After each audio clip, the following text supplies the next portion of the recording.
ಕೆಲವು ಜನಗಳಲ್ಲಿ ಏನಾಗ್ತಾ ಇರ್ತದೆ, ಏನೇ ಮಾಡಿದ್ರೂ ಸಕ್ಸಸ್ ಅನ್ನೋದು ಆಗ್ತಾ ಇರಲ್ಲ, ದಟ್ಟ ದರಿದ್ರ ಆಗ್ಬಿಟ್ಟಿರುತ್ತೆ. ಕ್ಷೇಮವಾಗಿ ಹೋಗಿ ಲಾಭವಾಗಿ ಹಿಂತಿರುಗು ಅಂಥೇಳಿ.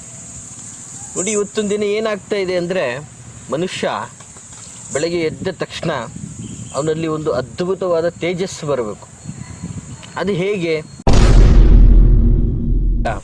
ಸೂರ್ಯ ರಶ್ಮಿ ಅವನನ್ನು ತಾಕ್ತಾ ಇದ್ದಾಗೆ ಅವನಲ್ಲೊಂದು ಎನರ್ಜಿ, ಇವತ್ತು ಎಲ್ಲೋ ಹೋಗಬೇಕು, ಸಂಪಾದನೆ ಮಾಡಬೇಕು, ದುಡ್ಡು ತರಬೇಕು, ದುಡಿಬೇಕು, ಆ ಕೆಲಸ ಸಕ್ಸಸ್ ಮಾಡ್ಕೊಂಬರ್ಬೇಕು, ಈ ಕೆಲಸ ಸಕ್ಸಸ್ ಮಾಡ್ಕೊಂಬರ್ಬೇಕು, ಹೀಗೆ ಬೆಳಗ್ಗೆ ಎದ್ದ ತಕ್ಷಣ 108 ಆಲೋಚನೆಗಳು. ಸೋಮೇರಿತನ. ಇವತ್ತು ಯಾರೆಲ್ಲ 10 ಗಂಟೆ 11 ಗಂಟೆ ಮಲಗ್ತಿರೋ ಅವ್ರ ಜೀವನದಲ್ಲಿ ಉದ್ಧಾರ ಆಗೋದಿಲ್ಲ ಬಿಡಿ, ಅದು ಬೇರೆ ವಿಷಯ. ಸಾಮಾನ್ಯವಾಗಿ ಇವತ್ತಿನ ದಿನ ಮನುಷ್ಯನ ಜೀವನದಲ್ಲಿ ಬೆಳಿಗ್ಗೆ ಎದ್ದ ತಕ್ಷಣ ಹಿರಿಯರು ಹೇಳೋದು ಒಂದೇ, ಕ್ಷೇಮವಾಗಿ ಹೋಗಿ ಲಾಭವಾಗಿ ಹಿಂತಿರುಗು ಅಂಥೇಳಿ. ನೋಡಿ, ಇವತ್ತಿನ ದಿನ ಏನಾಗ್ತಾ ಇದೆ ಅಂದರೆ, ಮನುಷ್ಯ ಬೆಳಗ್ಗೆ ಎದ್ದ ತಕ್ಷಣ ಅವನಲ್ಲಿ ಒಂದು ಅದ್ಭುತವಾದ ತೇಜಸ್ಸು ಬರಬೇಕು. ಅದು ಹೇಗೆ? ಬೆಳಗ್ಗೆ ಎದ್ದ ತಕ್ಷಣ ಮನುಷ್ಯ ಸೂರ್ಯ ರಶ್ಮಿಗೆ ಅವನ ದೇಹವನ್ನು ಒಡ್ಡಬೇಕು.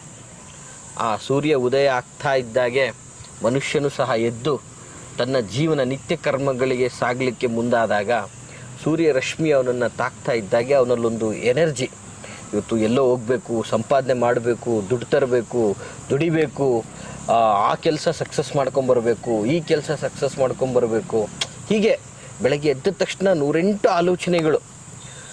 ಬಟ್ ಕೆಲವು ಜನಗಳಲ್ಲಿ ಏನಾಗ್ತಾ ಇರ್ತದೆ, ಏನೇ ಮಾಡಿದ್ರೂ ಸಕ್ಸಸ್ ಅನ್ನೋದು ಆಗ್ತಾ ಇರಲ್ಲ, ದಟ್ಟ ದರಿದ್ರ ಆಗ್ಬಿಟ್ಟಿರುತ್ತೆ, ಸಕ್ಸಸ್ ಅನ್ನೋದೇ ಇರಲ್ಲ. ಈ ರೀತಿಯಲ್ಲಿ ಕೆಲವು, ನಾನು ಹೇಳಿದಾಗೆ, ಹಿರಿಯರು ಹೇಳಿದಾಗೆ, ಕ್ಷೇಮವಾಗಿ ಹೋಗಿ ಲಾಭವಾಗಿ ಹಿಂತಿರುಗು ಅಂತ. ಬರೀ ಕ್ಷೇಮವಾಗಿ ಹೋಗೋದೇ ಆಗ್ತಾ ಇದೆ ಹೊರತು ಲಾಭವಾಗಿ ಹಿಂತಿರುಗತಕ್ಕಂಥದ್ದು ಕಾಣೋಕ್ಕಾಗ್ತಾ ಇಲ್ಲ. ಇಂತಹ ಪರಿಸ್ಥಿತಿಯಲ್ಲಿ ನೋಡಿ, ಸಾಮಾನ್ಯವಾಗಿ ಏನು ಹೇಳೋಕ್ಕೆ ಇಷ್ಟಪಡ್ತೀನಿ ಅಂದರೆ, ಇವತ್ತಿನ ದಿನ ಸೋಮೇರಿತನ. ಇವತ್ತು ಯಾರೆಲ್ಲ 10 ಗಂಟೆ 11 ಗಂಟೆ ಮಲಗ್ತಿರೋ ಅವ್ರ ಜೀವನದಲ್ಲಿ ಉದ್ಧಾರ ಆಗೋದಿಲ್ಲ ಬಿಡಿ, ಅದು ಬೇರೆ ವಿಷಯ. ಆ್ಯಕ್ಚುಲಿ ಸೋಮೇರಿತನ ಅದು ದಟ್ಟ ದರಿದ್ರದ ಲಕ್ಷಣ ಅಂತ ಹೇಳಿ. ಬೆಳಿಗ್ಗೆ ಎದ್ದೂ ಕೂಡ ಶ್ರಮಪಟ್ಟೂ ಕೂಡ ಅವನಿಗೆ ಸಕ್ಸಸ್ಸೇ ಸಿಗ್ತಾ ಇಲ್ಲ ಅನ್ನುವಂತಹ ವಿಚಾರಕ್ಕೆ ಬಂದಾಗ ಏನು ಮಾಡ್ಬೋದು? ನೋಡಿ, ಸಾಮಾನ್ಯವಾಗಿ ಬೆಳಗ್ಗೆ ಎದ್ದು ಭಗವಂತನನ್ನು ಸ್ಮರಿಸಿ ನೀವು ನಿತ್ಯ ಕರ್ಮಗಳನ್ನೆಲ್ಲ ಮುಗಿಸ್ಕೊಂಡು ವರ್ಕ್ಗೆ ಹೋದಾಗ ಅವನು ತುಂಬ ಎನರ್ಜೆಟಿಕ್ ಆಗಿ ಕೆಲಸ ಮಾಡಿ ಹೋಗಿದ್ದ ಕಡೆ ಸಕ್ಸಸ್ಸನ್ನು ಕಾಣಬೇಕು. ಯಾವ ರೀತಿಯಲ್ಲೆಲ್ಲ ಸಕ್ಸಸ್ ಕಾಣಬೇಕು ಅಂತಂದರೆ, ಅವನಿಗೆ ಎಲ್ಲ ಕಡೆ ಪ್ರಾಧಾನ್ಯತೆ ಸಿಗಬೇಕು, ಎಲ್ಲರೂ ಅವನನ್ನು ಹೌದು ಎನ್ನಬೇಕು.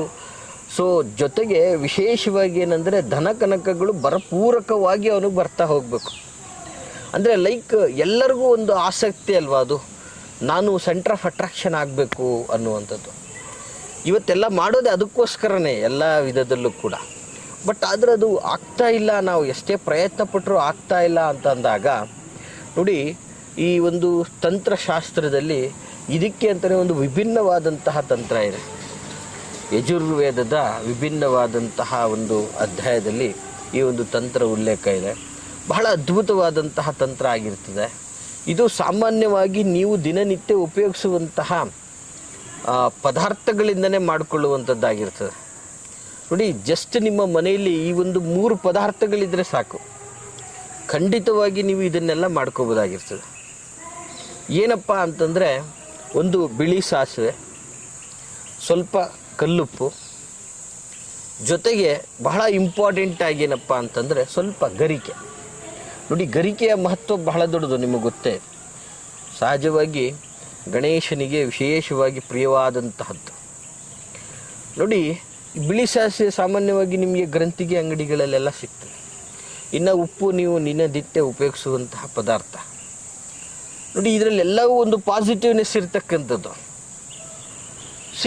ಈ 3 ಪದಾರ್ಥಗಳಿಂದ ನೀವು ಸಕ್ಸಸ್ಸನ್ನು ಕಾಣ್ಬೋದು, ಕ್ಷೇಮವಾಗಿ ಹೋಗಿ ಹೆಚ್ಚಿನ ಲಾಭವನ್ನು ಪಡ್ಕೊಂಡು ಬರ್ಬೋದು, ಎಲ್ಲದರಲ್ಲೂ ಪ್ರಾಧಾನ್ಯತೆಯನ್ನು ಪಡ್ಕೋಬೋದು, ತುಂಬ ಆ್ಯಕ್ಟಿವ್ ಆಗಿ ಎನರ್ಜೆಟಿಕ್ ಆಗಿ ನೀವು ಇರ್ಬೋದು, ಸಂಪೂರ್ಣ ಸದೃಢ ಆರೋಗ್ಯ ನಿಮ್ಮದು ಆಗ್ಬೋದು ಅನ್ನುವಂಥದ್ದು. ಹೇಗೆ? ಗುರುಗಳ ಇದು ಅಂತಕ್ಕಂಥದ್ದು.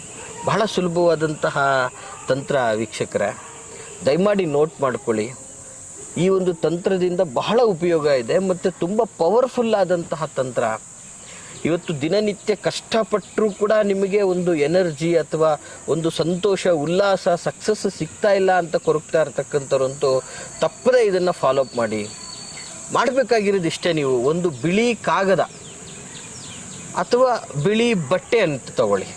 ಬಿಳಿ ಕಾಗದ ಅಥವಾ ಒಂದು ಬಿಳಿ ಬಟ್ಟೆ, ಅದಕ್ಕೆ ಸ್ವಲ್ಪ ಅರಿಶಿನ ಮಿಕ್ಸ್ ಮಾಡಿ ಅರಿಶಿನದ ಬಟ್ಟೆ ಥರ ಮಾಡ್ಕೊಳ್ಳಿ. ಅದರಲ್ಲಿ ಒಂದು ಚೂರು ಸ್ವಲ್ಪ ಬಿಳಿ ಸಾಸಿವೆಯನ್ನು ಹಾಕಿ, ಸ್ವಲ್ಪ ಕಲ್ಲುಪ್ಪನ್ನು ಹಾಕಿ, ಗರಿಕೆಯನ್ನು ಹಾಕಿಬಿಟ್ಟು ಅದನ್ನು ಒಂದು ಗಂಟನ್ನು ಕಟ್ಟಿದ ನಂತರ ಅದನ್ನು ನೀವು ನಿಮ್ಮ ಮನೆಯ ದೇವರ ಮುಂದೆ ಇಟ್ಟು ಬೆಳಗ್ಗೆ ಪೂಜಾದಿಗಳನ್ನು ಮಾಡಿ, ನಂತರ ಅದನ್ನು ನಿಮ್ಮ ಪರ್ಸಲ್ಲೋ ಅಥವಾ ನಿಮ್ಮ ಜೇಬಿನಲ್ಲೋ ಇಟ್ಕೊಂಡು ನೀವು ನಿಮ್ಮ ಕಾಯಕಗಳಿಗೆ ಹೋಗಿ ನಿಮ್ಮ ಕೆಲಸ ಕಾರ್ಯಗಳನ್ನು ಮಾಡಿ. ನಿಮಗೆ ಹೆಚ್ಚಿನ ಮಟ್ಟದಲ್ಲಿ ಲಾಭ ಜೊತೆಗೆ ಯಶಸ್ಸು, ಗೌರವ, ಎಲ್ಲಕ್ಕಿಂತ ಹೆಚ್ಚಾಗಿ ಏನು ಹೇಳಕ್ಕೆ ಇಷ್ಟಪಡ್ತೀನಿ ಅಂದರೆ ಸಕ್ಸಸ್ಸು ನಿಮ್ಮನ್ನು ಬೆಂಬಿಡದೆ ನಿಮ್ಮನ್ನು ಕಾಡ್ತಾ ಇರ್ತದೆ. ಸೊ ಇದು ಹೀಗೆ ಈ ರೀತಿಯಲ್ಲಿ ಮಾಡೋದ್ರಿಂದ ನಿಮ್ಗೆ ಅನುಕೂಲ ಆಗ್ತದೆ. ಓಕೆ ಗುರುಗಳೇ, ಈ ಥರ ಏನೋ ಮಾಡಿ ಇಟ್ಕೊಂಡು ಹೋಗ್ಬಿಡ್ತೀನಿ, ಎಷ್ಟು ದಿನ ಗಂಟ ಅದು ಪವರ್ ಇರುತ್ತೆ, ಎಷ್ಟು ದಿನ ಇಟ್ಕೋಬೋದು ನಾವು ಅಂತ ನೋಡಿ. ಸಾಮಾನ್ಯವಾಗಿ ಇದನ್ನು ನೀವು ಮಂಗಳವಾರದ ದಿನ ಮಾತ್ರ ಇದನ್ನು ಮಾಡಬೇಕಾಗ್ತದೆ. ನೀವು ಒಂದು ಮಂಗಳವಾರದ ದಿನ ಮಾಡಿದಾಗ ನೆಕ್ಸ್ಟ್ ಅದು ಇನ್ನೂ ಒಂದು ವಾರದ ತನಕ ಅದು ನಿಮ್ಮೊಟ್ಟಿಗೆ ಸದಾ ಹಾಗೆ ಇರತಕ್ಕಂಥದ್ದು, ದಿನನಿತ್ಯ ಮಾಡುವಂಥದ್ದಲ್ಲ. ನೆಕ್ಸ್ಟ್ ಮಂಗಳವಾರದ ದಿನ ಹಳೇ ಜೋಬಲ್ಲಿ ಇಟ್ಕೊಂಡಿರ್ತಕ್ಕಂಥದ್ದನ್ನು ತೆಗೆದುಕೊಂಡು ನಿಮ್ಮ ಮನೆ ಹಿರಿಯರಾಗಿರ್ಬೋದು ಅಥವಾ ನಿಮ್ಮ ಪತ್ನಿ ಕೈಯಲ್ಲಾಗಿರ್ಬೋದು ಅದನ್ನು ಒಂದು ತಲೆಯಿಂದ ಪಾದದ ಗಂಟೆ ಇಳೆಯನ್ನು ತೆಗೆದು ನಿಮ್ಮ ಮನೆಯ ಮುಖ್ಯ ದ್ವಾರದ ಈಚೆನೇ ನಿಂತ್ಕೊಂಡು ಇಳೆಯನ್ನು ತೆಗೆದುಕೊಂಡು ಅದನ್ನು ಸಂಪೂರ್ಣ ಸುಟ್ಟಾಕ್ಬಿಡಿ.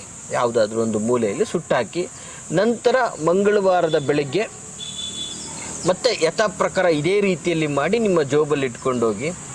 ಇದು ನಿಮಗೆ ತುಂಬ ದೊಡ್ಡ ಮಟ್ಟದ ಜಯ ನಿಮಗೆ ಕೊಡ್ತದೆ ಅಂತ ಹೇಳಲಿಕ್ಕೆ ಇಷ್ಟಪಡ್ತೀನಿ ವೀಕ್ಷಕರೇ.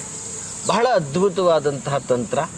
ಈ ಮಾಹಿತಿ ತಮಗೆಲ್ಲ ಇಷ್ಟವಾಗಿದ್ದರೆ ದಯವಿಟ್ಟು ಲೈಕ್ ಮಾಡಿ. ಹಾಗೆ ಯಾರೆಲ್ಲ ಜೀವನದಲ್ಲಿ ಸೋತು ಬೆಂದು ರೋಸೋಗಿದ್ದಾರೆ ಅಂಥವ್ರಿಗೆ ತಪ್ಪದೇ ಈ ಒಂದು ವಿಡಿಯೋವನ್ನು ಶೇರ್ ಮಾಡಿ.